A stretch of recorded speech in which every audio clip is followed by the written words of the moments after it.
अभिषेक की आज नौकरी चली गई। वो ऑफिस से निकलकर रास्ते पर आया और फुटपाथ पर जाकर रुक गया।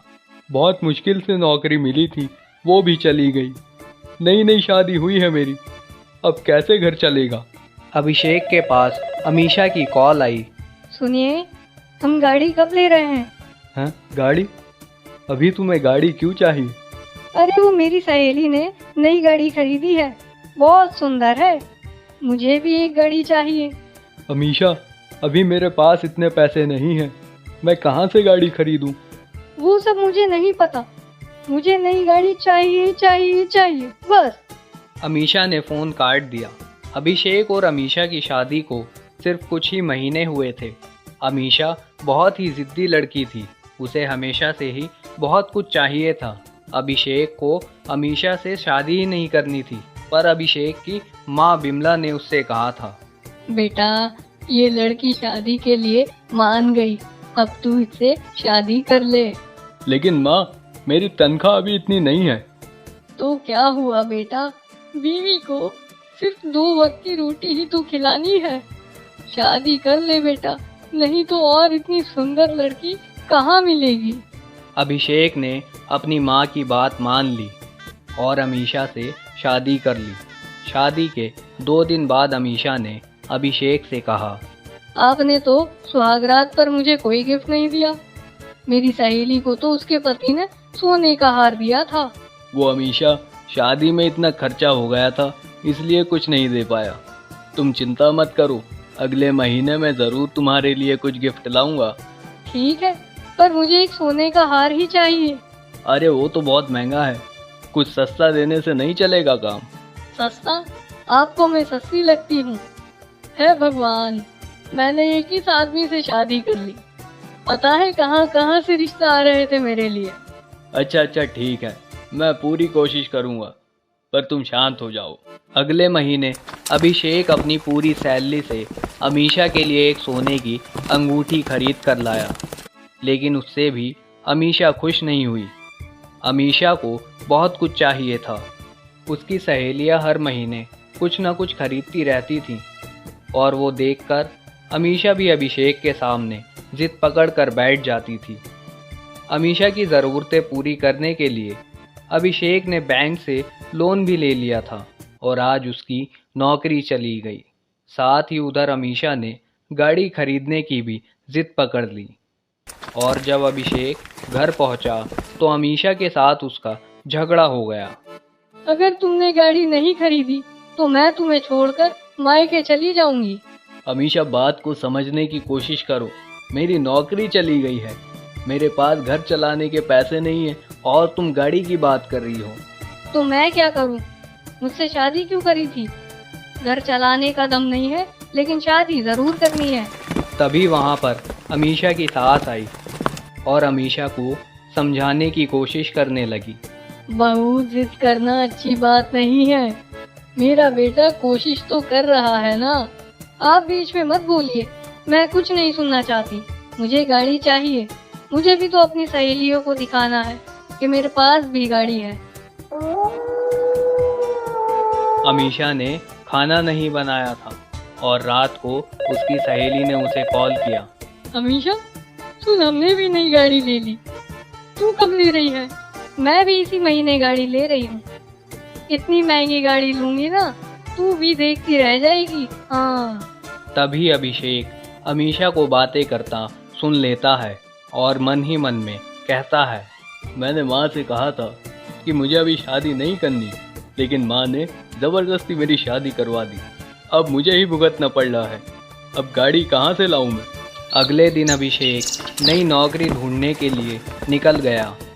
उसने 2-3 कंपनियों में इंटरव्यू दिया, लेकिन उसे कहीं भी नौकरी नहीं मिली। देखो, मार्केट में अभी नौकरी की हालत बहुत ख़राब है, ऊपर से तुम ज़्यादा अनुभवी भी नहीं हो, तुम्हें कैसे नौकरी पर रख लूँ। लेकिन तुम्हें ये नौकरी चाहिए क्यों? मेरी पिछली नौकरी भी चली गई है, इसलिए। अच्छा अच्छा, समझ गया, लेकिन मेरे यहाँ ऑफिस में कोई नौकरी खाली नहीं है अभी। सर, आप बस मुझे एक नौकरी दे दीजिए, मैं कुछ भी करने को तैयार हूँ। तुम्हें गाड़ी चलाना आता है? हाँ सर, आता है। मुझे एक ड्राइवर चाहिए। मैं तुम्हें ड्राइवर का काम दे सकता हूँ और रात को तुम गाड़ी अपने घर भी ले जा सकते हो। ठीक है सर, मैं ये काम करने के लिए तैयार हूँ। अभिषेक राजी हो गया, लेकिन उसके दिमाग में एक आइडिया आया।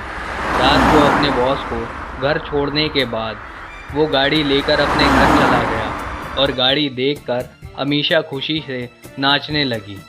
अरे वाह, कितनी बड़ी गाड़ी है और कितनी सुंदर है। हाँ अमीशा, तुम कब से गाड़ी खरीदना चाहती थी, इसलिए मैं तुम्हारे लिए गाड़ी लाया हूँ। हमारी पहली गाड़ी कितनी सुंदर है। बेटा, तुझे नई नौकरी मिल गई है क्या? हाँ माँ, इसीलिए तो गाड़ी आई है। आइए गाड़ी में बैठिए आप। माँ और बीवी को गाड़ी में बैठाकर अभिषेक शहर के रास्तों पर घूमने लगा। उसने अपनी माँ और बीवी से झूठ कहा। तभी अमीशा ने अपनी सहेली को भी फ़ोन किया। अरे राधिका सुन, आज मैंने इतनी सुंदर और बड़ी गाड़ी खरीदी है। अमीशा को खुश देखकर अभिषेक भी बहुत खुश हुआ, लेकिन अभिषेक को नहीं पता था कि उसका ये झूठ एक दिन पकड़ा जाएगा। कुछ महीनों तक घर में शांति बरकरार रही। फिर अमीशा को उसकी सहेली ने कॉल किया। अमीशा, आज हम शॉपिंग करने जा रहे हैं, तू भी चलना हमारे साथ। ठीक है, मैं गाड़ी लेकर आती हूँ। अमीशा गाड़ी लेकर चली गई और अभिषेक का बॉस ऑफिस में जाने के लिए तैयार बैठा था। अरे अभी तक तो अभिषेक को गाड़ी लेकर आ जाना चाहिए था, पता नहीं क्यों नहीं आया। बॉस ने अभिषेक को कॉल किया। अभिषेक नींद से उठा और उसने देखा कि गाड़ी तो गायब है। अरे माँ, गाड़ी कहाँ गई? वो तो बहू लेकर चली गई बेटा। तू आज बस से ऑफिस चला जा। अरे यार, अब इन्हें कैसे बताऊं, ये गाड़ी ही तो मेरा ऑफिस है। बॉस ने अभिषेक को बहुत डांटा और कहा, तुम्हारी वजह से मैं आज ऑफिस नहीं जा पाया। तुम्हें नौकरी से निकाल रहा हूँ। आज शाम को गाड़ी लेकर आना और रख के जाना। दोपहर को अमीशा गाड़ी लेकर लौट आई और तभी बैंक से कुछ लोग आ गए। अभिषेक कौन है यहाँ? जी मैं हूँ, क्या बात है? बैंक का लोन नहीं चुकाया तुमने और ये तुम्हारी गाड़ी है ना, इसे हम लेके जा रहे। ये बोलकर वो आदमी गाड़ी लेकर चला गया। अब क्या होगा? सब कुछ बर्बाद हो गया। गाड़ी भी चली गई और नौकरी भी चली गई। नौकरी भी चली गई? लेकिन क्यों? तुम आज बस से ऑफिस क्यों नहीं गए? अरे वो गाड़ी ही तो मेरा ऑफिस है, मैं ड्राइवर की नौकरी करता हूँ। अभिषेक ने अब सब कुछ सच सच बता दिया। अब मुझे जेल जाना पड़ेगा, पुलिस उठा कर ले जाएगी मुझे। ये सब कुछ तुम्हारी वजह से हुआ है अमीशा, तुम्हारे लालच की वजह से आज मेरा सब कुछ बर्बाद हो गया। पुलिस का नाम सुनकर अमीशा डर गई। अब माफ कर दीजिए मुझे, वो सहेलियों के चक्कर में मैंने आपको बहुत परेशान किया। बहू, तुम इस घर की बहू हो और बहू का काम होता है घर को सुरक्षित रखना, लेकिन तुम्हारी वजह से आज सब कुछ बिखर गया। अमीशा को अपनी गलती समझ आ गई। उसने सारे जेवर बेच डाले और बैंक के भी पैसे देकर उसने गाड़ी छुड़ा कर ले आई। अभिषेक बॉस के घर गाड़ी लौटाने गया। अमीशा भी उसके साथ गई और उसने माफ़ी मांग ली। अमीशा को रोता देख बॉस ने उन्हें नौकरी से नहीं निकाला और कहा, बहू, जिद और लालच करने से हमेशा बुरा ही होता है। मन लगाकर काम करो, एक दिन तुम्हारे घर में भी नई गाड़ी ज़रूर आएगी। अभिषेक ने खूब मन लगा के मेहनत की और कुछ ही महीनों में उसके घर पर भी गाड़ी आ गई। फिर सभी एक साथ खुशी खुशी रहने लगे।